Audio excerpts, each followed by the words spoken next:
ভাই একটু এই টপিকস এর বাহিরে একটু কথা বলবার ইচ্ছে করছে।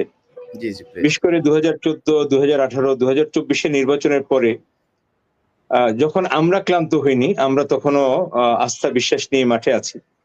অসংখ্য জনগণ যাদের সাথে দেখা হতো প্রশ্ন করতেন যে, "ভাই কি হইল? এভাবে চলবে? কিছু করতে পারলেন না?"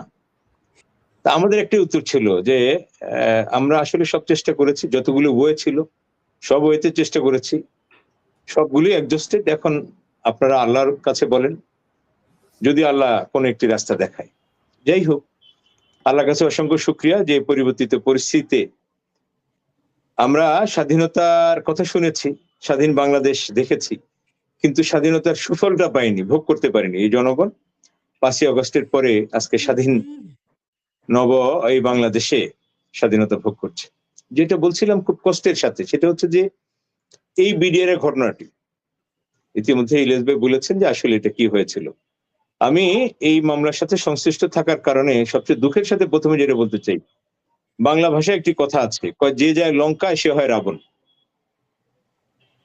আমরা জামিন শুনানি করতে গিয়ে যখন আমাদের নবনিযুক্ত প্রসিকিউশন এই স্বাধীন বাংলার নূতন প্রসিকিউশন যখন বলে যে আপনারা জামিন চাচ্ছেন, জামিনের জন্য চিৎকার করছেন, আপনাদেরকে এটাও মাথায় রাখতে হবে যে দেশপ্রেমিক ৫৭ জন সেনা অফিসার এখানে শহীদ হয়েছিলেন, হত্যা হয়েছিলেন।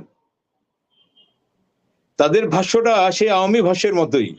মনে হয় যেন আজকে যারা ভেতরে আছেন এই ৮৩৪ জন যারা এখানে বিনা চিকিৎসায় দীর্ঘদিন ধরে মরে গেছেন, আপনি শুনলে অবাক হবেন ইলিয়াস ভাই। আমি ২০২০ সালে এবং ২০১৫ সালে দুইবারই প্রায় ৩.৫ মাস করে এবং ৪.৫ মাস করে আমি মোট ৮ মাস জেলে ছিলাম। এই বিডিআর সদস্যদের অবস্থান দেখেছি। আমি নিজেকে সৌভাগ্যবান মনে করেছি তখন যখন এই বিডিআর সদস্যরা বিনা চিকিৎসায় না খেয়ে না পড়ে যখন তারা ওখানে মানে মৃত্যুর মুখে ঢলে পড়েছেন তখন তাদেরকে গোসল করানোর সুযোগ আমাদেরটা হয়েছিল। এই সংখ্যাটা ১-২ জন না। এবং আরো ভয়ংকর রিপোর্ট হচ্ছে যেসব সৈনিকরা